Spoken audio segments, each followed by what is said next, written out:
So, happy Sunday.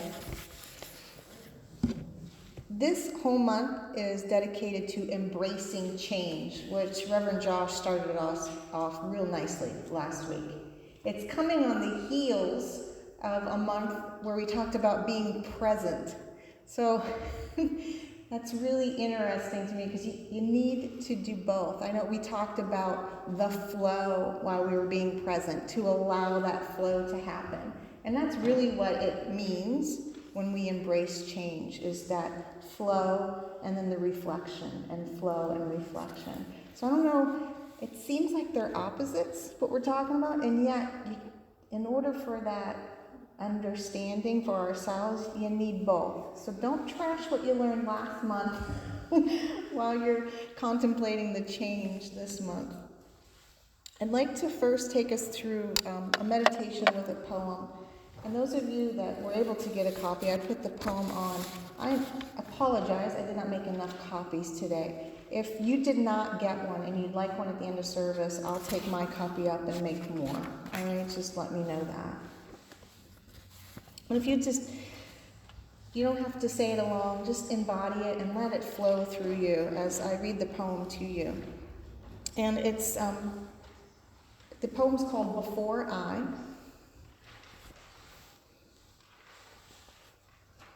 And before I became strong, I knew what it was like to be weak. How difficult it is to love yourself, to find wholeness that you seek. Before I knew the light, I have had my fair share of darkness too, where my world fell into a hopelessness and I didn't know how to get through. For I have known the tears it takes, the courage to stand up again, when you are broken down and bruised and you know nothing but the pain. You forget to appreciate love if you haven't seen the hate, till you forget the meaning of smile and laughter and your heart is left abate.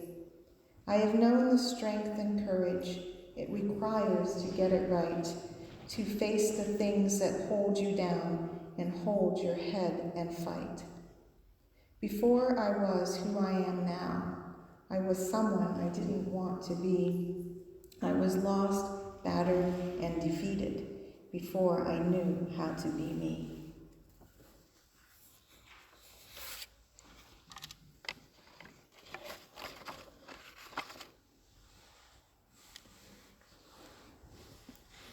In the work, The Fault of Our Stars, John Green says, grief does not change you, it reveals you. Grief does not change you, it reveals you. Part of our change is that reflection. We all say, well, I'm gonna change, or I'm in the midst of changing, and yet we don't, it just happens. You don't get a choice in that because time marches on. That's part of our human existence. Yet how we reflect and perceive it is what makes all the difference. And in those grief moments, and grief is loss of just about anything, or a big change. You go through a grief process.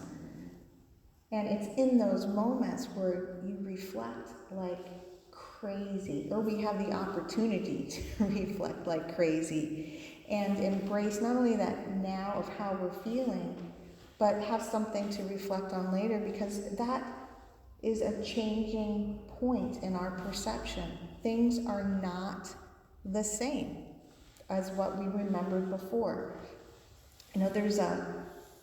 You hear all the time, oh, music was better when I was young, or people just don't understand now. They need to get it, all of that. And yet, sometimes it's what we know and what we hold on to so much.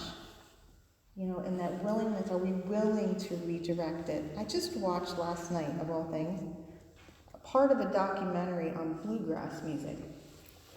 And part of what they talked about was the musicians that really held down the fort in the 20s, 30s, and 40s, bringing on the younger musicians and playing with them. And that genre I think more than any other genre, allows that intergenerational mix of people coming together, and that they didn't mind. In fact, they encouraged. And there was I'm not going to remember the names, but there was an example of Elvis taking a very popular bluegrass tune and funking it up and putting some electric in it. And the person that originally had done that piece called him up and said, "That's fantastic. Thank you for using that music. Thank you for making it your own." You know, and do we use what came before and make it our own and move with it, embracing, and like this gentleman did, embrace the change that happened even with what he understood as his own. I think in those grief moments, that's when we have the most ability to do that.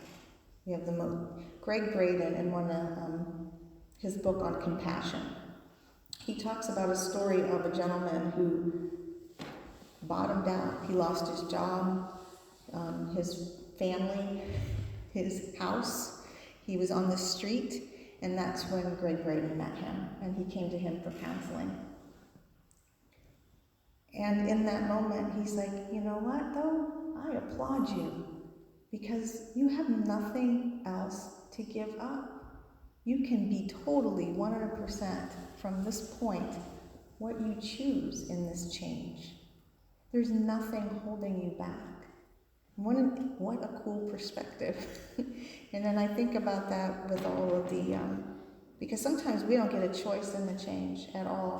Things like natural disasters happen, just like some of the ones we just had in the Bahamas. And I have friends in the Carolinas where there was an island devastated with the tornadoes there. And those people didn't ask for the change, didn't do anything to make the change happen.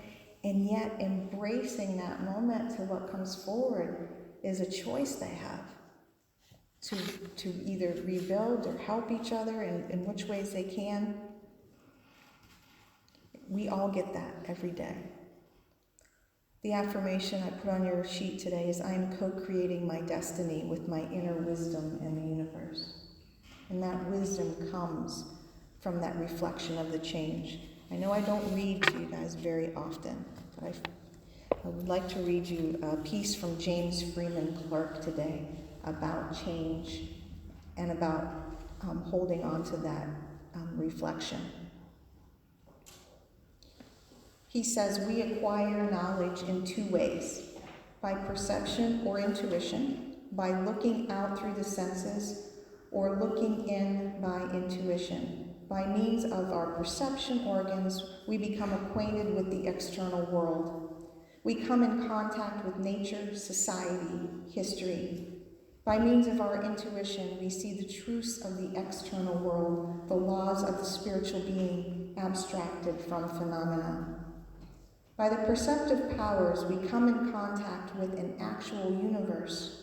By intuitive faculties, we lay hold of knowledge. Knowledge, therefore, is acquired by these two methods: knowledge of the external universe by perception, and knowledge of the internal universe by intuition. We do our thinking by means of the reflective faculties, and the chief intellectual difference between people is that some think and others do not. Some put their minds to all they do, others not. But thinking is hard work, perhaps the hardest work that is done on the surface of the planet. And by means of thinking, all other work is accomplished. We cannot obtain knowledge without reflection. Still less can we acquire wisdom. Wisdom puts everything in its proper relations, sees due perspective of objects, knows how to distinguish what is essential and non-essential, primary and secondary. It judges each case by its own merits, not by any abstract rule. The wise physician, for example, is not one who has a number of theories about diseases and their cures, which he or she applies to all cases. Rather, the physician is one who watches carefully the constitution and condition of the patient, narrowly observes symptoms, follows the indications of nature, notices everything and reflects on what he or she notices. The wise parent is one who carefully studies the character of their child, who knows how to gain and keep their confidences, who is their best friend, to whom they go to for counsel. A wise parent is cautious, but not too cautious, gives the child liberty, but not too much of it, watches, but not too narrowly. In short, observes and then reflects. The wise politician rises above party, conquers partialities and prejudices, takes a broad view of the state of the nation, and so steers the ship of state into majestic voyage. And the wise friend, who is one who sees both the good and evil of a friend, does not become a blind admirer, but loves a friend with intelligence, and so helps to correct faults and put forth courageously a friend's good powers. Only by habitual reflection do our opinions, our purposes, our sentiments root themselves in the soul and become convictions and principles. Reflection becomes our convictions, becomes our change. Reflection is, when used as part of our personal spiritual practice, our prayer, our meditation, doesn't become something we worry about or say, oh my goodness, I should have done, or I could have done, or this needed to be this way in the past. But how can we make choices in the future based on that reflection? How does that become the change? Some people call that healing the past. Right? So if you've heard that before, that's really what it is. It's that reflection moment in our big changes.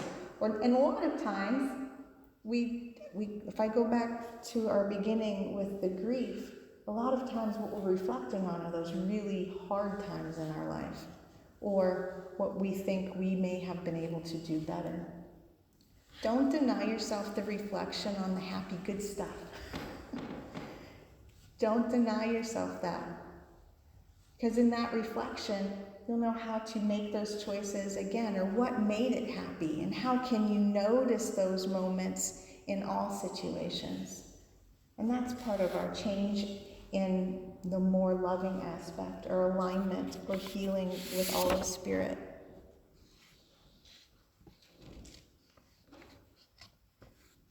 Because we're changing all the time. I know we started off with a joke about the gray hairs when Connie delivered the daily word to us, but we can't get away from that either. That's part of the wisdom process. Mahatma Gandhi says, be the change that you wish to see in the world. Be that actual change. So once you reflect, you try those things. They become part of your wisdom base. And I'm not saying it's easy. We might need several reflections before we get a particular point where we would like it. But in that, when we show it, that allows other people to also reflect. It's much more in the showing and the being than anything else. And to not resist, this is from Lao Tzu. Life is a series of natural and spontaneous changes. Don't resist them. That only creates sorrow. Let reality be reality. Let things flow naturally, forward in whatever way they like. And if you need a visual for that, just look at the Grand Canyon. It took forever, right? But it did what it needed, and it flowed the way it needed to flow, and look how beautiful. And we have that opportunity in our lives to do that.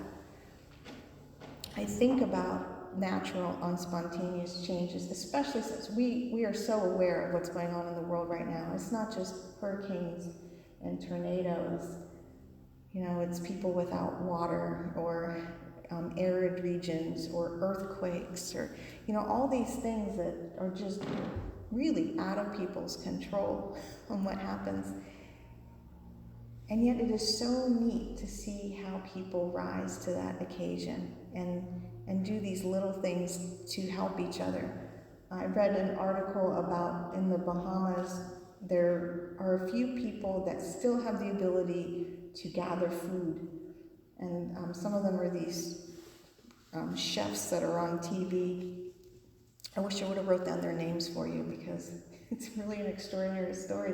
They pulled out the stops, they got donations, they're dropping sandwiches from helicopters, whatever they can do in order to get, and it's neat, because it's such a small thing, and yet it's huge all at the same time, and then to not deny embracing the small things. Because even the tiniest pebble makes really big ripples.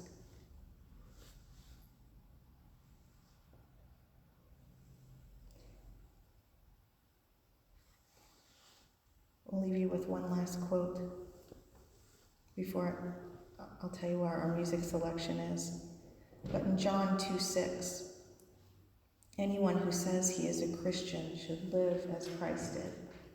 Live, show, be, much more than say.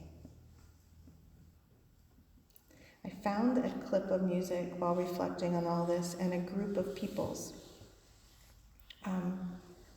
called Playing for Change.